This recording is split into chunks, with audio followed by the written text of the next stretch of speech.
Hello guys, स्वागत है आप सभी का। मैं हूं अखिलेश कुमार और आप देख रहे हैं अपना प्यारा यूट्यूब चैनल अखिलेश सर। आज हम सब कक्षा 10 की एनसीईआरटी बेस्ड मैथमेटिक्स का एक्सरसाइज 1.1 देखेंगे। एक्सरसाइज 1.1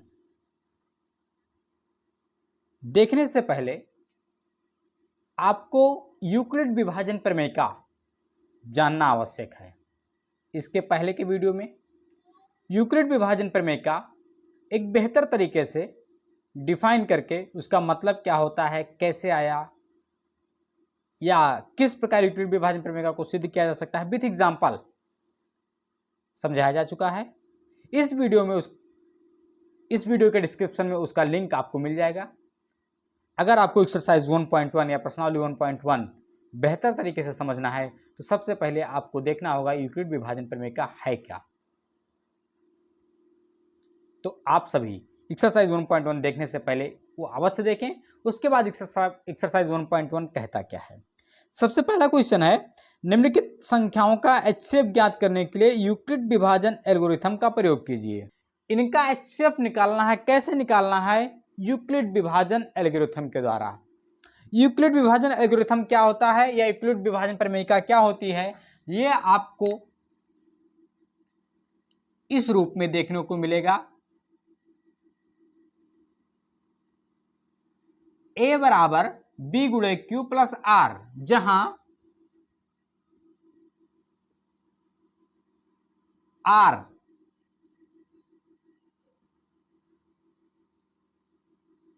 छोटा होगा B से। R क्या होगा? B से छोटा होगा, लेकिन या तो बड़ा होगा या बराबर होगा 0 के। यह है आपका यूक्लिड विभाजन एल्गोरिथम। यहां A B Q R है क्या? जनरली मैं आपको बता दे रहा हूं, A आपका भाज्य है। क्या है? भाज्य। B क्या है? B है भाजक। Q क्या है? Q है भागफल। और R क्या है? R है रिमाइंडर, शेषफल। ये हमारा है यूक्लिड विभाजन प्रमेय का। यहां दो कंडीशन दिया। पहला कंडीशन है R हमेशा B से छोटा होगा। R क्या है? शेषफल। B क्या है? भाजक। तो हम सभी जानते हैं भाग देते समय हमेशा शेषफल से भाजक बड़ा होता है। यानी भाजक जब जो रहेगा, अगर भाजक 5 है तो शेषफल 3 रहेगा। 4 हो सकता है, 2 हो सकता है, 1 हो सकता है, नहीं हो सकता है, क्योंकि अगर आपका उसके बराबर या उससे बड़ा होगा तो एक बार और भाग लेकर चले जाएंगे। क्लियर? तो यहां पर पहला कंडीशन कहा कि जो शेषफल होगा वो भाजक से हमेशा छोटा होगा। और दूसरा कंडीशन, शेषफल या तो 0 होगा या फिर 0 से बड़ा होगा। 0 होगा या 0 से बड़ा होने का मतलब क्या है?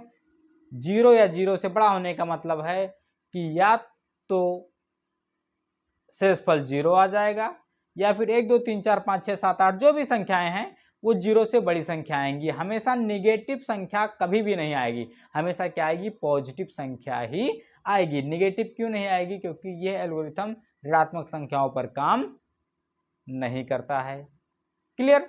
अब देखिए यहां पर 135 और 225 पहला क्वेश्चन है, तो हम इसमें सबसे पहले क्या पता करेंगे कि इसमें छोटा क्या है, बड़ा क्या है। तो सबसे पहले 135 हमारा छोटा है और 225 बड़ा। कोई डाउट नहीं? अब इसको इस रूप में लाने के लिए आपको भाजक, भाज्य, भागफल और शेषफल पता करना है। और ये कहां से निकलेगा?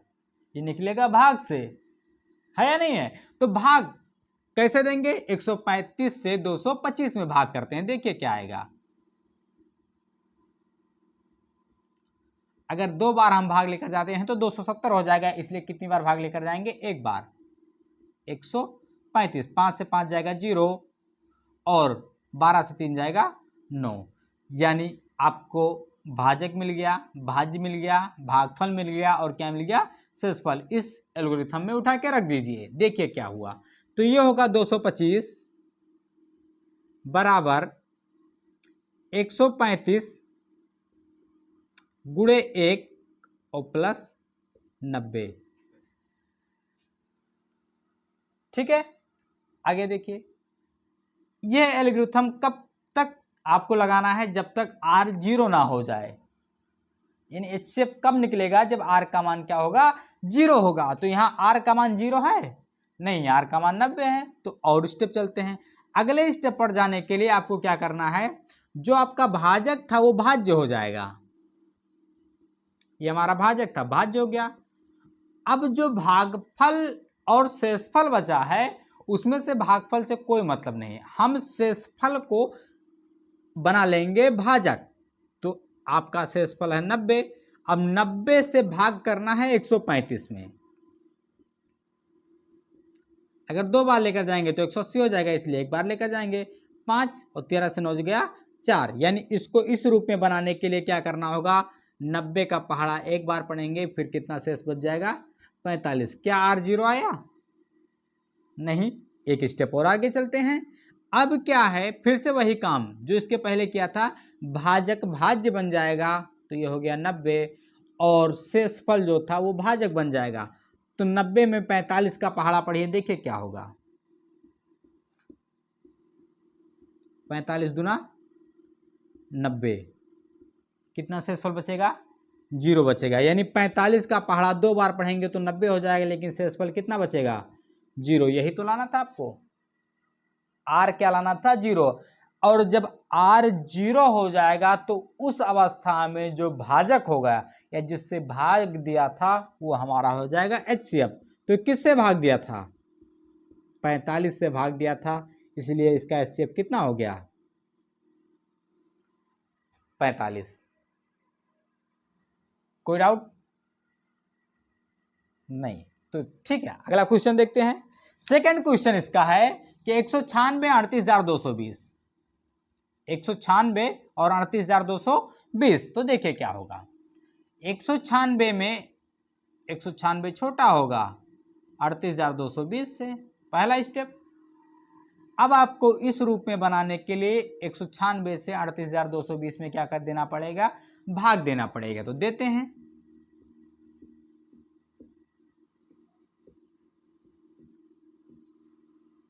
एक 196 का पहाड़ा एक बार पढ़ेंगे, 196 आएगा। 12 में से 6 जाएगा 6 और 17 में से 9 जाएगा 8 और 2 में से 1 जाएगा 1। अब ये 2 नीचे आएगा। 1862 है तो 196 का पहाड़ा 9 बार पढ़ेंगे तो 9 छक 54 के 4 हासिल 5, 9 9 81 और 5 81 और 5 86, 9 के 9 और 8 कितना हो जाएगा? 17। तो 12 में से 4 जाएगा 8 और यहाँ 15 में से 6 जाएगा 9, 7 में से 7 जाएगा 0, 1 में से 1 जाएगा 0। अभी आपका 0 नीचे आएगा। ठीक है। 980। 196 का पहाड़ा कितनी बार पढ़े कि 980 आए? तो 5 बार पढ़ते हैं। 5 छक 30, 0 हासिल 3, 5 9 45 और 3 हासिल था 48, हासिल हो गया 4, 5 के 5 4 हासिल था कितना हो गया? 9। घटाने पर शेषफल कितना बचेगा? 0 बचेगा। तो इस रूप में लाने के लिए हमने भाग किया। अब कहाँ क्या है उसको इसमें उठा के रख देंगे।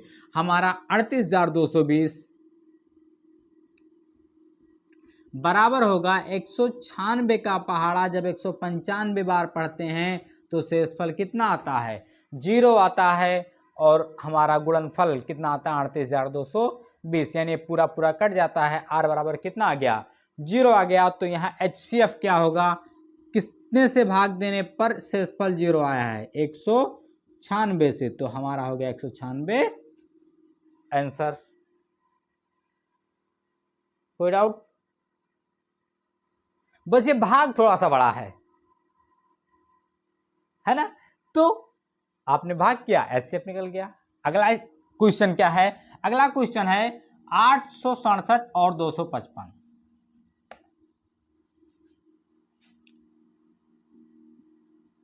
867 बड़ा होगा, 255 छोटा होगा। अब फिर वही काम, 255 से 867 में क्या देते हैं? भाग देते हैं। क्यों भाग देते हैं? क्योंकि हमें यूक्लिड विभाजन प्रमेय के रूप में इसको लिखना है। और जब तक भाग नहीं देंगे तब तक हमें भागफल ना मिलेगा, ना हमें शेषफल मिलेगा। इसलिए हम भाग देंगे तो 255 का पहाड़ा कितनी बार पढ़ें कि 867 आ जाए। अगर देखिए 4 बार पढ़ते तो 2 चौका 8 तो हो जाएगा, लेकिन 5 चौक 20 1000 के आसपास हो जाएगा। इसलिए 4 बार नहीं, कितनी बार पढ़ेंगे? 3 बार पढ़ेंगे। तो 3 पचे 15, 3 पचे 15, अरे एक हासिल था, कितना हो जाएगा? 16, और 3 दूना 6 और 1 7, 765 आ गया। 7 में से 5 गया 2, और 6 में से 6 जाएगा 0, 8 में से 7 जाएगा 1। यानी 255 से 867 में भाग करने पर शेषफल आ गया 102, भागफल आ गया 3। इसमें उठा के रखते हैं, देखिए क्या होगा। यह हो गया 867, कितने से भाग दिया? 255 से। कितनी बार पहाड़ा पढ़ा? 3 बार। 3 बार पहाड़ा पढ़ने पर कितना शेषफल बचा? ये बचा हमारा 102। क्या r 0 आया? नहीं। तो अगला स्टेप क्या होगा? अगले स्टेप में जो हमारा भाजक था वो भाज्य हो जाता है, और जो शेषफल था वो हमारा भाजक हो जाता है। तो 255 में 102 से भाग करते हैं, तो 255 में 102 से भाग करते हैं। 102 दूना 204, 5 में से 4 जाएगा 1, 5 में से 0 जाएगा 5, 2 में से 2 जाएगा 0। ठीक है, इसको हम इस प्रकार लिख सकते हैं। 102 का पहाड़ा 2 बार पढ़ेंगे तो शेषफल हमारा आता है 51। क्या r 0 आया? अभी भी नहीं। एक बार और स्टेप, भाजक हमारा भाज्य हो गया, तो 102, शेषफल हमारा हो गया भाजक 51। अब 51 का पहाड़ा कितनी बार पढ़े कि 102 हो जाए? 51 दूना 102, कितना शेषफल बचेगा? 0। यानी अगर हम भाग करके देखें तो 51 से 102 में भाग करने पर 51 दूना 102, शेषफल कितना आ गया? 0। r बराबर 0 आया। कब 0 आया? 51 से भाग देने पर। तो हमारा HCF कितना हो गया? HCF हो गया 51 या 51 हो गया। ये हो गया हमारा क्वेश्चन 1 के थर्ड का आंसर। एक्सरसाइज 1.1 में पहले के 3 क्वेश्चन दिए गए थे, तीनों का सॉल्यूशन आपके सामने है। किसी में कोई दिक्कत नहीं? पहले में 45, दूसरे में 196, तीसरे में कितना आया? 51 आया। अगर आपको चेक करना है तो आप भाग विधि से भी चेक कर सकते हैं। लिखा कैसे है मैं एक बार भाग विधि से स्टेप निकाल के आपको दिखा देता हूं, ताकि आपको और समझ में आ जाए। देखिए 255 छोटा है, 867 बड़ा है। ठीक है, हम पहाड़ा पढ़ते हैं, कितनी बार पढ़ेंगे? 3 बार। तो 3 पचे 15, 3 पचे 15, 1 16, 3 दूना 6 और 1 7, 7 में से 5 जाएगा 2, 6 में से 6 जाएगा 0, 8 में 7 जाएगा 1, 102। भाग विधि से क्या करते हैं? अब जो शेषफल आया था उससे भाग करेंगे। भाजक में 255 2 बार लेकर जाएंगे, तो 2 दूना 4, 2 शून्य 0, 2 एकन्ने 2, 5 में से 4 जाएगा 1, और 5 में से 0 जाएगा 5। अब 51 से किस में भाग करेंगे? 102 में। 51 दूना 2 एकन्ने 2, 2 पंचे 10, 102। कितना शेषफल आ गया? 0। HCF कितना आया? 51। यही चीज तो यहाँ लिखी है। लिखी कैसे है? जब 255 से 867 में भाग किया, तो 255 से 867 में भाग किया तो कितनी बार भाग किया? 3। शेष कितना बचा? 102। अगली बार इसको लिखा। ठीक है, ये कैसे लिखा? अब 102 से भाग करना है। 102 से भाग करना है, 2 बार पढ़ा। 200 कितना आ गया? 55 आना था, नहीं आया। 204 आ गया। 51 क्या बच गया? शेष बच गया। अगले स्टेप में क्या करेंगे? जो शेष बचा था उससे भाग करेंगे। कितनी बार भाग जाएगा? 2 बार। 102 था, 0 हो गया शेषफल। तो यानी हमारा HCF कितना हो गया? 51 हो गया। यही चीज आपका भाग विधि का यहां पर लिखा हुआ है। बस फर्क है, आपको भाग विधि से HCF नहीं निकालना किससे है? यूक्लिड विभाजन एल्गोरिथम से निकालना है। उसका तरीका आपको बताया। इसके बाद दूसरा क्वेश्चन, इसको मिटाएं। ओके, प्रश्नावली 1.1 का दूसरा क्वेश्चन है, दर्शाइए कि कोई धनात्मक विषम पूर्णांक। क्वेश्चन कहता है दर्शाइए कि कोई धनात्मक विषम पूर्णांक 6q + 1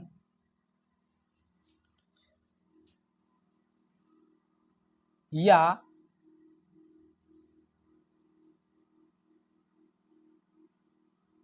6q + 3 या 6q + 5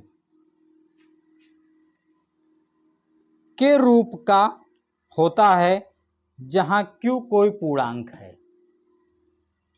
देखिए कहता है दर्शाइए कि विषम पूर्णांक, कोई विषम पूर्णांक, दो चीजें हैं, सम पूर्णांक और विषम पूर्णांक। तो ये विषम पूर्णांक की बात करता है, किस पूर्णांक की बात कर रहा है? विषम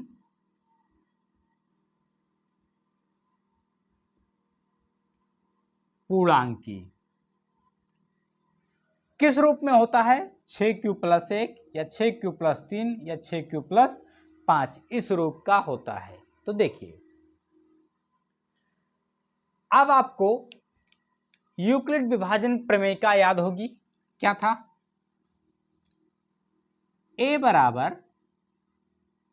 bq + r, जहां r या तो 0 के बराबर होगा या 0 से बड़ा होगा और b से छोटा होगा।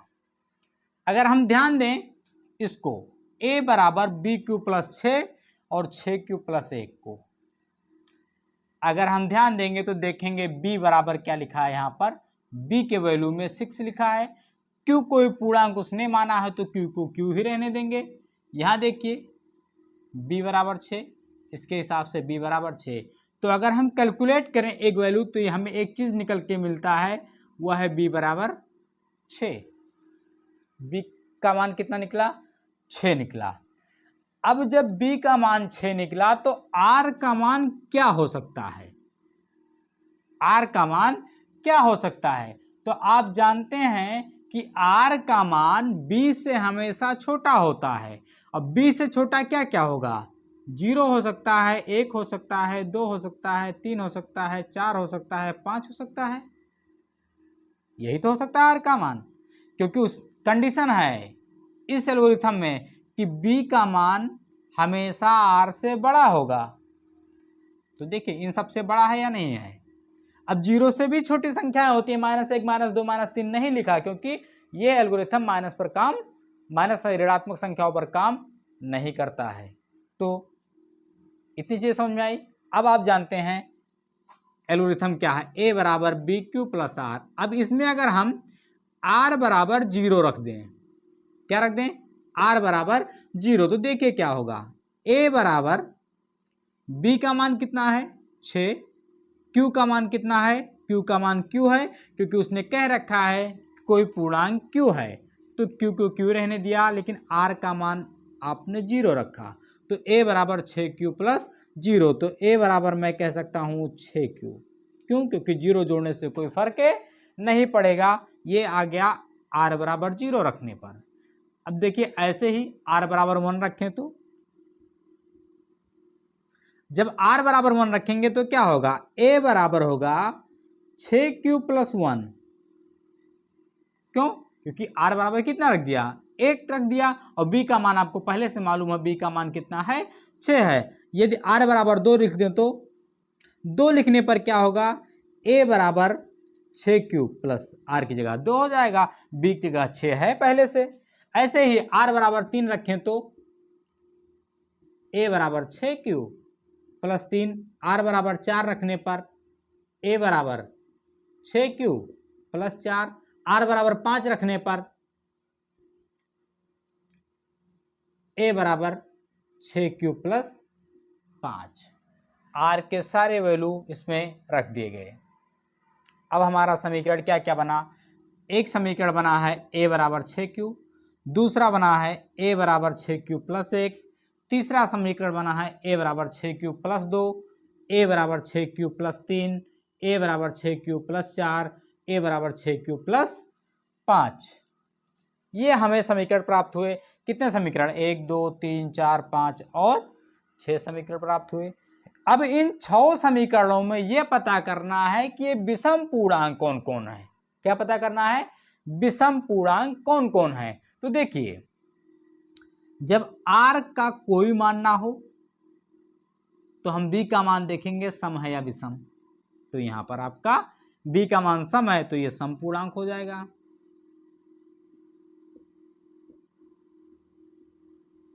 और जब r का मान दिया हो तो वहां अगर r का मान सम है तो सम पूर्णांक, विषम है तो विषम पूर्णांक। तो 1 है तो ये क्या हो जाएगा? विषम पूर्णांक।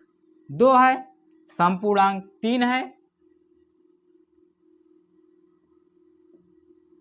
विषम पूर्णांक। 4 है सम पूर्णांक। 5 है तो विषम पूर्णांक है।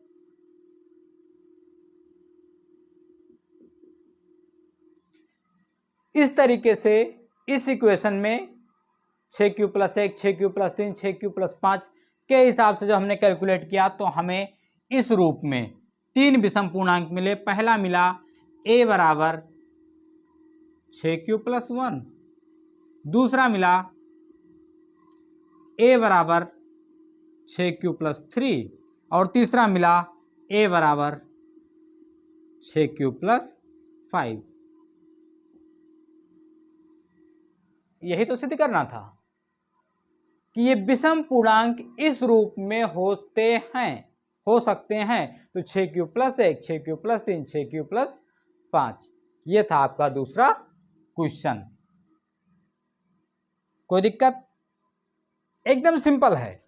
अगर आप देखेंगे तो एकदम सिंपल तरीके से आपको डिफाइन करके दिखाया गया है। लेकिन ये सिंपल कब लगेगा? जब आपको विभाजन का जो एल्गोरिथम है वो आपको क्लियर होगा। तो सबसे पहले आप यूक्लिड विभाजन एल्गोरिथम उसको देखिएगा, उसके बाद इसको कैलकुलेट कीजिए। 100% आपको समझ में आएगा। इसके बाद है तीसरा क्वेश्चन। ये तीसरा क्वेश्चन है, किसी परेड में 616 सदस्यों वाली एक सेना या आर्मी की टुकड़ी को 32 सदस्यों वाले एक आर्मी बैंड के पीछे मार्च करना है। दोनों समूहों को समान संख्या वाले स्तंभों में मार्च करना है। उन स्तंभों की अधिकतम संख्या क्या है जिनमें वह मार्च कर सकते हैं? देखिए,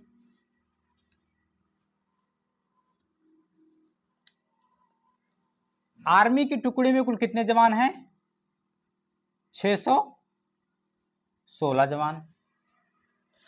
और 32 सदस्यों वाले एक आर्मी बैंड के पीछे मार्च करना है। कितने? 32। तो कह रहा है अधिकतम स्तंभों, किसको? अधिकतम स्तंभों की अधिकतम संख्या क्या होगी। तो जब अधिकतम पूछेगा तो क्या निकालेंगे? हम इसका निकालेंगे HCF। क्या निकालेंगे? महत्तम समापवर्तक। तो देखिए, अब महत्तम समापवर्तक निकालना है तो इसके लिए इसमें यह नहीं कहा गया कि यूक्लिड विभाजन प्रमेय का प्रयोग कीजिए। आप चाहे तो भाग विधि से निकाल सकते हैं, आप चाहें तो यूक्लिड विभाजन एल्गोरिथम से निकाल सकते हैं। चूंकि इस चैप्टर में यूक्लिड विभाजन एल्गोरिथम पहले से है और आगे भी मिलेगा, इसलिए हम इसको यूक्लिड विभाजन एल्गोरिथम से सॉल्व करते हैं। तो देखते हैं 616 और 32 में कौन छोटा कौन बड़ा? 32 छोटा है, 616 बड़ा है। अब देखिए यूक्लिड विभाजन एल्गोरिथम क्या होता? A बराबर B × Q + R, जहां R B से छोटा होगा लेकिन 0 से या तो बड़ा होगा या 0 के बराबर होगा। अब इसको इस प्रमेय में रखने के लिए क्या करना पड़ेगा? 616 में 32 से भाग करना पड़ेगा। ठीक है, 32 से करना 32, 11 से 2 जाएगा 9 और यहां आपका बचा है 5, 5 से 3 जाएगा 2, यहां आ गया 6। अब 32 है 296 है। कितनी बार पढ़े? 9 बार पढ़कर देखते हैं। 9 दूना 18 क्या? 88 ले 1, 9 त्रिक 27 और 1 28, 9 बार। 9 दूना 18 और 9 त्रिक 27 और 1 हासिल था, कितना हो जाएगा? 28, 16 में से 8 जाएगा 8, 8 में से 8 जाएगा 0, 2 में से 2 जाएगा 0। यानी अब इस रूप में अगर हमें लिखना हो तो इसको हम लिख सकते हैं 616 बराबर 32 गुणे 19, लेकिन शेषफल कितना बच गया, 8 बच गया। अभी भी आर हमारा 0 नहीं आया है, तो अगली बार क्या होता है, अगली बार आप जानते हैं कि जो हमारा भाजक होता है वो भाज्य बन जाता है और जो शेषफल होता है वो भाजक। तो 8 का पहाड़ा कितनी बार पढ़ें कि 32 आ जाए या उससे कम रहे, तो 8 चौक 32, अगर 4 बार पढ़ दे तो 0 हो जाएगा शेषफल। यानी अगर हम इसको कहें 8 से 32 में भाग करने पर तो 8 चौक 32, शेषफल कितना आ गया 0। तो r बराबर 0 कब आया, 8 से भाग देने पर। तो इसका HCF क्या होगा, HCF होगा 8। यानी कुल कितने स्तंभ बनेंगे, 8। ये हो गया हमारा तीसरे का आंसर। क्लियर। इसके बाद देखिए क्वेश्चन नंबर 4। क्वेश्चन नंबर 4 क्या कहता है, क्वेश्चन आपका है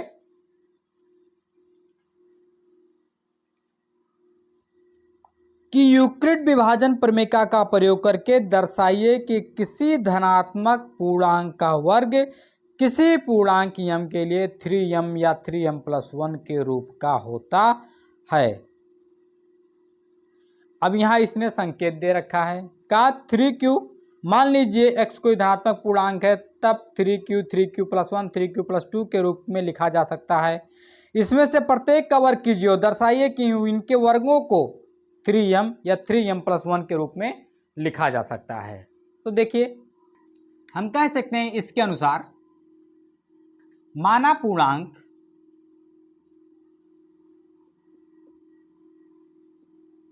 बराबर a क्यों माना,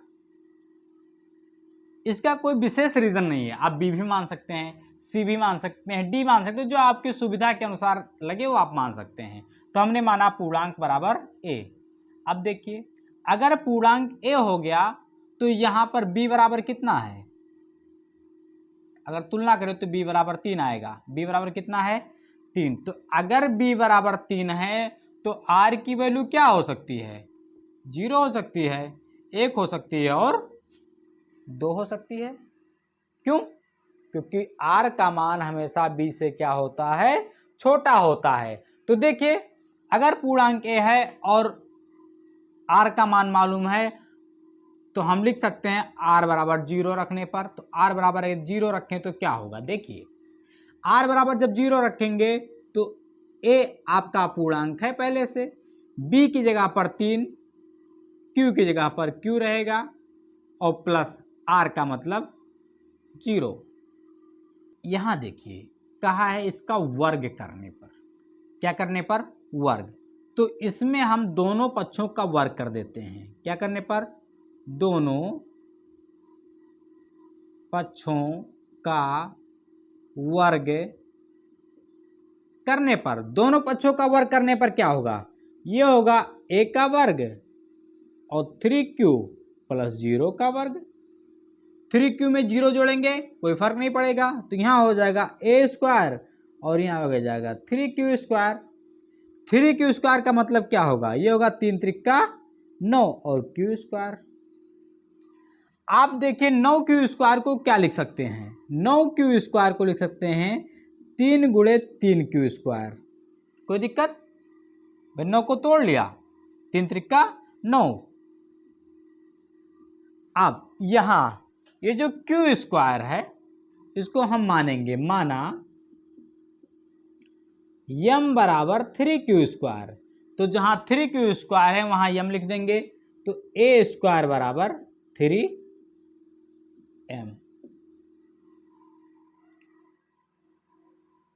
ठीक है। अब यहां पर m क्या है, m एक धनात्मक पूर्णांक है और मानने की जहां तक बात है तो पूरी मैथमेटिक्स जो है वो इसी पे डिपेंड है। और रही बात यहाँ की तो m बराबर 3q² आपने मान लिया, जब कभी हमें जरूरत महसूस होगी तो m की वैल्यू हम क्या लिख लेंगे, 3q²। चूंकि हमें इसको 3m के रूप में बनाना था, इसलिए हमने a² 3m के रूप में बनाया। क्लियर। अब देखिए, आपने 0 रखा था, अगर r का मान 1 रख दें, क्या रख दें, r का मान 1 रखने पर क्या होगा, a बराबर 3q+1 हो जाएगा। अब फिर वही काम, क्योंकि स्क्वायर करना है, पूर्णांक का वर्ग है, तो दोनों पक्षों का वर्ग करने पर क्या होगा, a² बराबर 3q और +1 का स्क्वायर। अब यहाँ तो a² तो हो गया, लेकिन यहाँ लिखा है a और +b का होल स्क्वायर। अब आप जानते हैं क्लास 7th में आपने पढ़ा था कि a+b का होल स्क्वायर बराबर क्या होगा, तो ये होता है a² + 2ab + b²। तो a की जगह पर 3q है और b की जगह पर 1 है। इस फार्मूले के एक्सपेंडेड फॉर्म के रूप में, प्रसारित रूप में हम लिख देंगे। तो क्या होगा, यह होगा हमारा a² बराबर a² + 2ab, तो 2 तो 2 ही रहेगा, a का मतलब 3q, b का मतलब 1 और प्लस b² यानी 1 का स्क्वायर। इसको ओपन कर देते हैं पूर्ण रूप से, तो क्या होगा, 3 त्रिका 9q² प्लस 2 3 6 1 6q और प्लस 1 का वर्ग 1 ही होगा। यहाँ देखिए 9q² 6q², यहाँ से हम 3 कॉमन ले सकते हैं। क्यों, क्योंकि यहाँ भी 3 है, यहाँ भी 3 है, तो 3 त्रिका 9 3q² और प्लस 3 दूना 6 2q प्लस 1, वैसे जैसे था वैसे है। यहाँ पर 3q² प्लस 2q हमने माना कि m बराबर 3q² प्लस 2q, तो m की वैल्यू इसमें रख देंगे, तो a² बराबर हो जाएगा हमारा 3m + 1। क्लियर। अब मान लीजिए 2 था, अगर वर्ग के रूप में देखें तो 3m और 3m + 1 के रूप में तो आ गया, लेकिन चूंकि r का मान 2 है तो उसको भी रखकर देखते हैं कि रिजल्ट क्या आता है, क्या इस रूप में आता है या इस रूप में आता है। क्योंकि इसने कह रखा है पूर्णांकों का जो वर्ग होता है वो 3m या 3m + 1 के रूप में होगा। तो अगर हम r बराबर 2 रखें, क्या रखें, 2 रख दें, ठीक, क्या होगा, आप देखिए a² डायरेक्ट लिखें, नहीं चलिए ठीक है, शुरू से लिख देते हैं। a बराबर हो जाएगा 3q और प्लस 2, अब वर्क कर देंगे तो a का स्क्वायर और यहाँ आ जाएगा 3q + 2 का स्क्वायर। इसको ओपन कर लेंगे तो क्या होगा, a² यहाँ होगा 3q का स्क्वायर प्लस 2 × 3q × 2 और प्लस 2 का स्क्वायर, तो क्या हो जाएगा, 3q² का हो जाएगा 3 त्रिका 9q² और प्लस 2 3 6 दूना 12q और प्लस 2 दूना 4। यहाँ देखिए 9q² प्लस 12q प्लस 4 है, ठीक है। हम इसको 4 को क्या लिख सकते हैं, देखिए हम 4 को लिख सकते हैं 9q² प्लस 12q और प्लस 3 प्लस 1, कोई दिक्कत, देखिए 3 यहाँ भी 3 यहाँ भी 3 यहाँ भी, क्यों 3 यहाँ, 3 × 3 3 चौके 12 3 त्रिका 9, तो 3 कॉमन ले लेंगे, 3 जब कॉमन ले लेंगे तो क्या बचेगा, 3q² प्लस 4q और प्लस 1 और बगल में 1 पहले से था, इसके बराबर हमने माना m, हम मानेंगे माना m = 3q² plus 4q plus 1। इसको इस इक्वेशन में उठा के रखेंगे तो a² = क्या आ जाएगा, a² आ जाएगा 3m + 1। देखिए पुनः वही इक्वेशन प्राप्त हुआ, तो हम ये कह सकते हैं, क्या कह सकते हैं,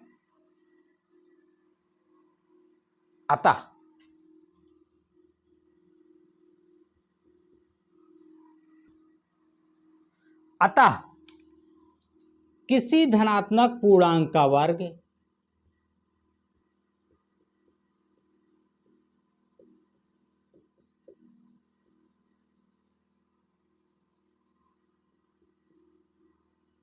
किसी धनात्मक पूर्णांक का वर्ग किसी पूर्णांक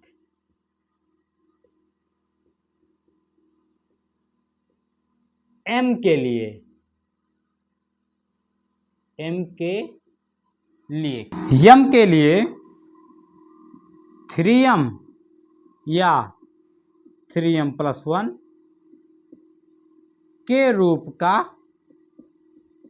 होगा। यही तो सिद्ध करना था। एक बार r की वैल्यू जब 0 रखा तो 3m आया, r की वैल्यू जब 1 रखा 3m + 1 आया, r की वैल्यू जब 2 रखा तो 3m + 1 आया। तो हम कह सकते हैं कि किसी धनात्मक पूर्णांक का वर्ग किसी पूर्णांक m के लिए 3m या 3m + 1 के रूप का होगा।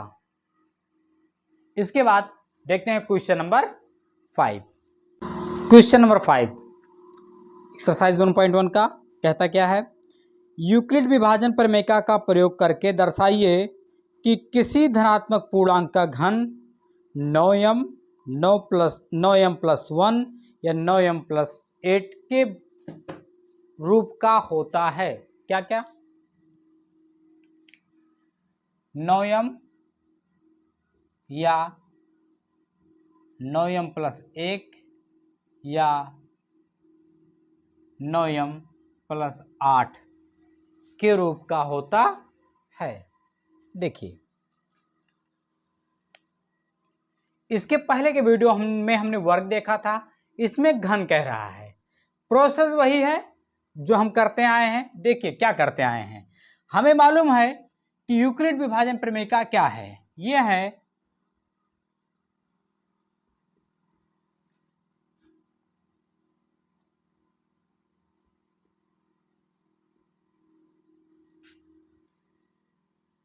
a = bq + r, जहां r b से छोटा होगा और r या तो 0 के बराबर होगा या तो 0 से बड़ा होगा।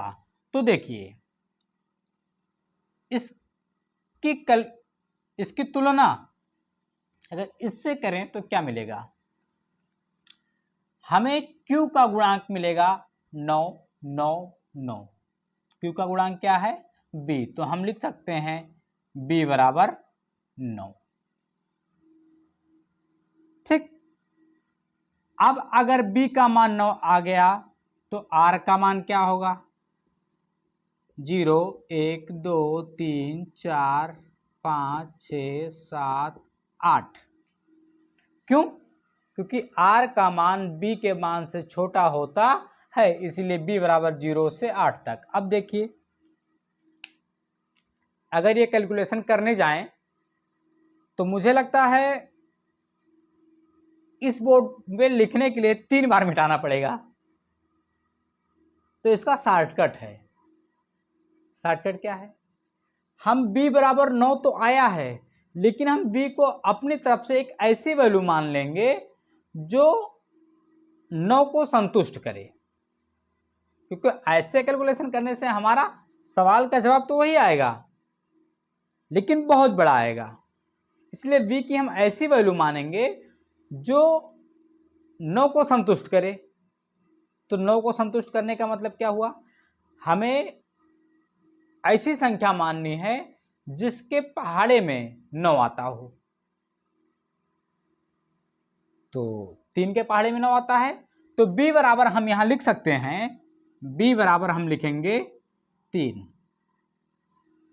ठीक, और जब b = 3 होगा तो r बराबर कितना हो जाएगा? 0 होगा, 1 होगा और 2 होगा। क्यों? क्योंकि r का मान b से छोटा होता है। आप चाहें तो इस विधि इसको मान के लगा सकते हैं, थोड़ा सा बड़ा आएगा, लेकिन इस विधि से लगाकर देखिए, उससे ज़्यादा मज़ा आएगा और आंसर पर कोई फर्क नहीं पड़ेगा। इसके लिए निश्चिंत रहिए। करना क्या है, हमें b की ऐसी वैल्यू माननी है जिसका पहाड़ा या टेबल पढ़ने से 9 आता हो। तो हमने देखा 3 के पहाड़े में 9 आता है, 3 3 का 9, 3 3 जा 9। तो हमने b को कितना मान लिया? 3। तो जब b को 3 मान लिया तो r की वैल्यू अपने आप घट जाएगी। जहां हमें 8 बार कैलकुलेशन करना था, 9 बार कैलकुलेशन करना था, वहां हमें 3 बार कैलकुलेशन करना है। तो 3 गुना छोटा हुआ या नहीं हुआ? तो देखिए, अब इसमें r बराबर 0 रखने पर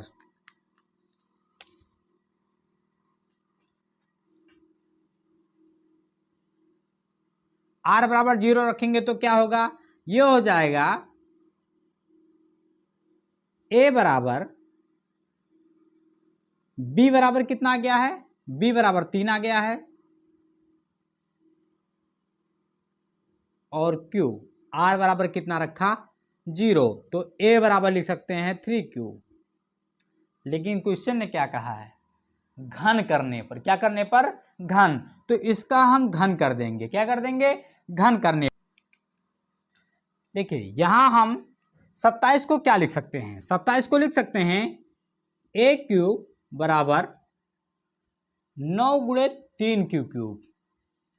कोई दिक्कत नहीं, क्यों, क्योंकि 3 9 27 ही तो लिखा है। तो हम यहां नीचे लिखेंगे माना m बराबर 3q क्यूब, m की वैल्यू इसमें उठा के रख देंगे, तो a क्यूब बराबर होगा 9 और इसकी जगह पर कितना हो गया है, m हो गया है, a cube is equal to 9m। Clear. देखिए अभी तो r बराबर 0 रखा था, यदि r बराबर 1 रखें तो क्या होगा, देखिए a होगा, b का मान कितना है 3, q तो होना है, प्लस r का मान कितना है 1। पुनः r बराबर 1 रखने पर भी, दोनों पक्षों का घन करने पर,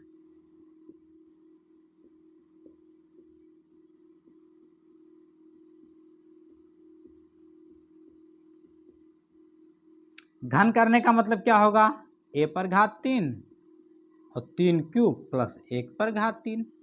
अब यहां बना 3 क्यूब प्लस 1 का क्यूब यानी a प्लस बी का होल क्यूब। अब a प्लस बी का होल क्यूब बराबर क्या होता है, क्लासियर्थ में आपको मिल जाएगा, ये a प्लस बी का होल क्यूब बराबर क्या होता है, ये होता है a cube plus 3a square b plus 3ab square plus b cube. इसके कई रूप देखने को आपको मिल जाएंगे, कभी कभी आपको b आगे मिल जाएगा, कहीं 3ab कॉमन करके a प्लस बी मिल जाएगा, लेकिन चूंकि हमें ब्रैकेट्स लास्ट में खोलना है इसलिए हम पहले से इसको प्रायोरिटी देंगे। क्लियर। तो ये हो गया a प्लस बी का होल क्यूब का रूप में, तो इसका जो एक्सपेंडेड फॉर्म है उस रूप में लिख देंगे, तो a क्यूब यहां हो जाएगा equal to a cube plus 3a square यानी 3q का स्क्वायर b और प्लस 3ab स्क्वायर, तो 3 तो 3 रहेगा, a 3q रहेगा और b का मतलब 1 का स्क्वायर प्लस b क्यूब यानी 1 का क्यूब। तो a क्यूब बराबर यहाँ 3 का गुणा 3 बार, तो 3 त्रिक का 9 त्रिक 27 q क्यूब और प्लस 3 था 3 रहेगा और यहाँ वर्ग हो जाएगा, तो 3 त्रिक का 9q स्क्वायर गुणे 1 और यहाँ 3q और 1 का वर्ग कितना होगा 1 होगा, और 1 का घन कितना होगा वो भी 1 होगा, क्योंकि 1 का गुणा चाहे जितने बार करो उत्तर तो 1 ही आना है। तो यहाँ a cube 27q cube plus 9 त्रिक 27 एकन्ने 27 q क्यूब प्लस 3 त्रिक का 9 एकन्ने 9q प्लस 1। आप ध्यान दीजिए, तो इन तीनों से 9 कॉमन दिख रहा है तो 9 को कॉमन कर लेते हैं, तो यहाँ बचेगा 9 त्रिक 27 3q cube plus 3q square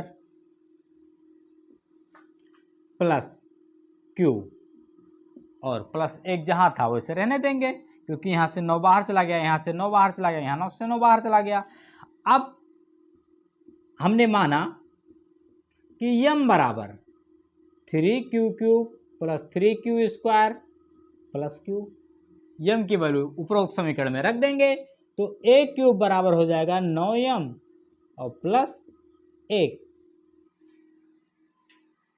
r बराबर 1 रखने पर, r बराबर 2 रखने पर,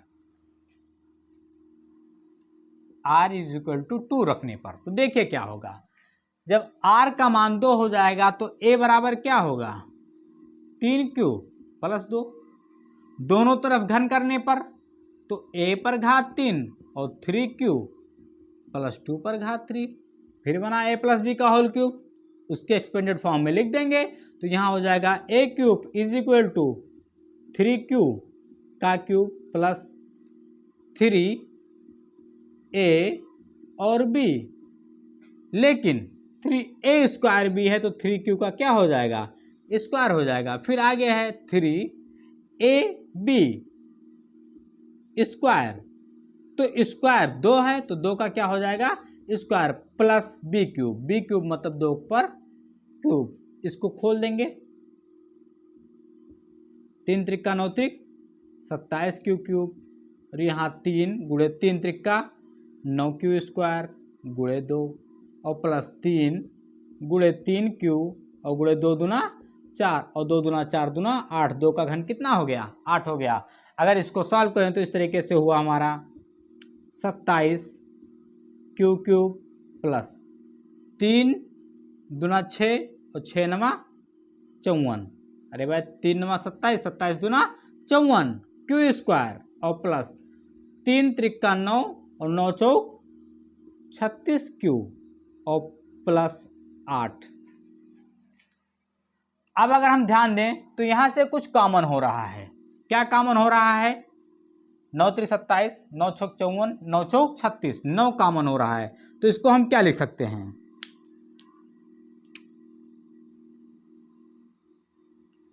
इसको हम लिख सकते हैं a क्यूब बराबर 9 कॉमन किया तो यहां बना 3 cube plus 6 q square plus 4 Q और 8 जहां था वैसे है। इसको हमने माना यम है, माना यम बराबर 3 cube plus 6 q square plus 4 q, m की वैल्यू इसमें रख देंगे तो a क्यूब बराबर हो गया 9m प्लस 8। देखिए r बराबर 0 1 2 रखने पर 0 रखा तो आया 9m, घन करने पर जब 1 रखा तो घन करने पर 9m प्लस 1 आया, जब 2 रखा तो 9m प्लस 8 आया। यही चीज अगर हम इसको लगाते तो ये 3 स्टेप में कंप्लीट हुआ है, ये आपको 9 स्टेप में भी यही आंसर आते, इसलिए हमने b बराबर 3 r बराबर 0 1 2 रखा। कोई दिक्कत नहीं। तो इसको हम क्या लिख सकते हैं, इसको हम लिख सकते हैं कि धनात्मक पूर्णांक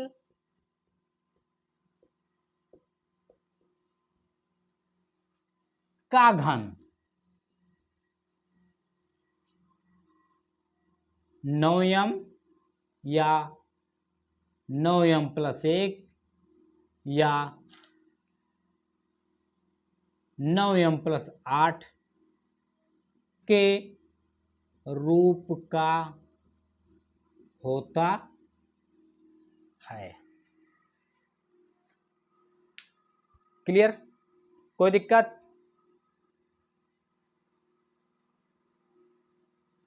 नहीं। आज आपको एक्सरसाइज 1.1 क्लास 10th का फर्स्ट से 5th तक क्वेश्चंस का आंसर एक बेहतर तरीके से समझाने की कोशिश की गई।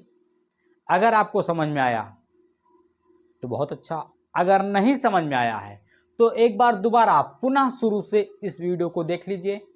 मुझे उम्मीद क्या 100% भरोसा है कि आपको पूरा का पूरा समझ में आ जाएगा। इसके बाद भी कोई डाउट रहती है तो आप कमेंट बॉक्स में कमेंट करके बता सकते हैं, मैं कोशिश करूंगा कि वो आपकी क्वेरी दूर की जाए। वीडियो को पूरा देखने के लिए आप सभी का बहुत बहुत धन्यवाद।